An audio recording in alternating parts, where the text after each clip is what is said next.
gravity. You keep on pulling me down, down, down. Honestly, I don't mind being off the ground, ground, ground. Bonjour et bienvenue dans un nouvel épisode de Passer à l'acte, le MAG. Le PAX est de plus en plus plébiscité par les Français.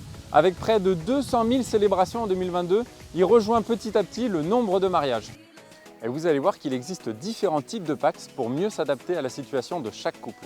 Alors avant que vous ne passiez à l'acte, j'ai rendez-vous ici dans l'emblématique parc Paul Mistral de Grenoble avec maître Frédéric Brault pour faire la lumière sur le PAX. Allez, suivez-moi, on est parti.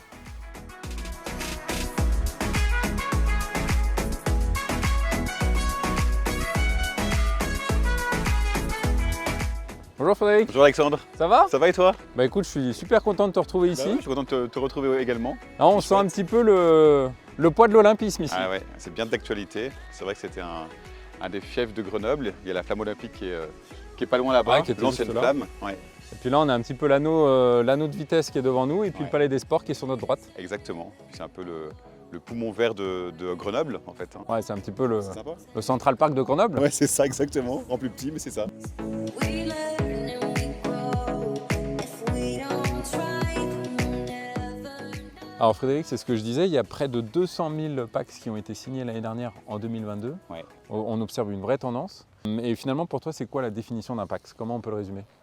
Bah, juridiquement, si tu veux, un PACS, c'est un contrat qui organise la vie commune de deux personnes en couple, d'accord?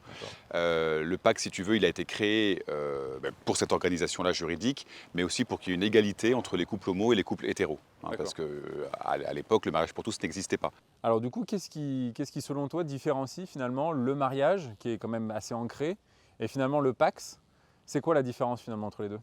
Alors, au niveau de l'organisation de la vie juridique, on peut avoir beaucoup de similitudes entre le PACS et le mariage. Ça crée des obligations sur un logement qui est commun, ça crée une solidarité entre les partenaires, un petit peu, alors pas tout à fait la même, hein, je ne vais pas rentrer dans le détail, mais que pour les gens mariés.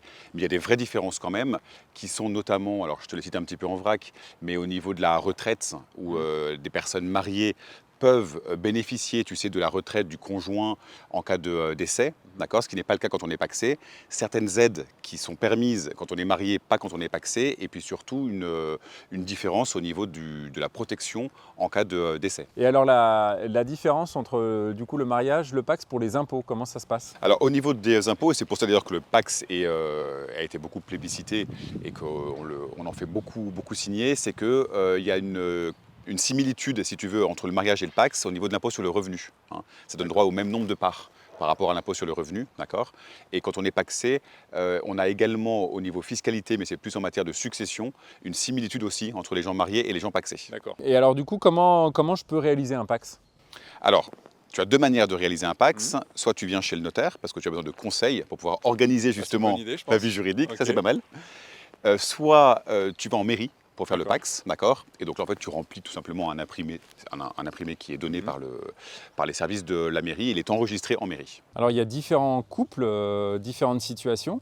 Et là, le PAX, du coup, lui, il en tient compte, hein, parce qu'il y a différents régimes aussi. Il y a la séparation des biens, il y a l'indivision. Oui, tout à fait. Est-ce que finalement ça ressemble à ce qu'on peut retrouver dans le mariage ou est-ce qu'il y a des différences? Oui, c'est d'ailleurs tout l'intérêt de venir voir un notaire, c'est que c'est pareil que quand on est marié, vu qu'il y a deux régimes possibles pour la propriété des biens et pour la gestion du patrimoine du couple, il faut faire un choix sur un des régimes. Donc soit le régime légal, soit le régime optionnel. D'accord. Notamment donc en PACS, le régime légal, alors contrairement au mariage, Ouais. c'est le régime de la séparation des biens. D'accord. Et le régime optionnel qui ressemble plus à un mariage, c'est l'indivision, Ok. mais qui ressemble plus à une communauté de biens, d'accord? Donc les notaires, on a plutôt tendance à conseiller le régime de la séparation des biens, mais ce n'est pas exclusif, hein, ça va dépendre de la situation du couple. Mais il faut savoir qu'il y a ces deux régimes possibles. Donc le régime de la séparation des biens, si tu veux, c'est le fait de pouvoir, par exemple, acheter seul un bien ou à deux, et notamment quand on l'achète à deux, avec des cotes-parts différentes, D'accord. selon ce que chacun met comme argent dans D'accord. l'achat du bien, d'accord? Ça, c'est la proportion d'achat. Exactement, Ok. d'accord. Par contre, quand tu es en régime d'indivision, c'est qu'en fait, tout ce que tu vas acquérir après le PACS, c'est réputé moitié-moitié, D'accord. appartenir à l'indivision moitié-moitié, sauf des cas particuliers. Hein. Ok. Mais c'est ça qui est important et c'est pour ça que nous, on peut apporter ce conseil par rapport à la situation professionnelle, financière, patrimoniale du couple. Alors du coup, tu vas dire que j'imagine toujours le pire.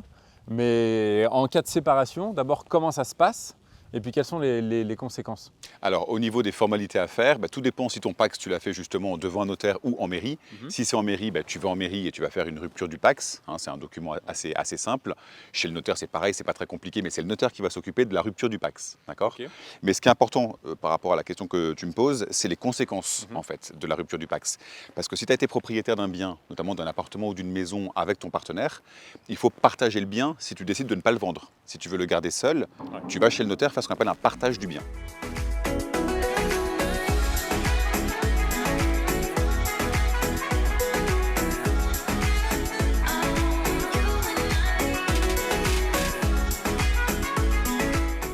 Eh ben, merci beaucoup Frédéric. Merci Alexandre. Grâce à toi, j'en sais beaucoup plus sur le Pacs. Tant mieux. Alors ce que j'ai surtout retenu, c'est que le meilleur conseil, c'était d'aller voir un notaire. Ah, il faut aller voir son notaire, c'est important. Bon, super. J'espère que vous aussi, vous en savez un peu plus sur le Pacs.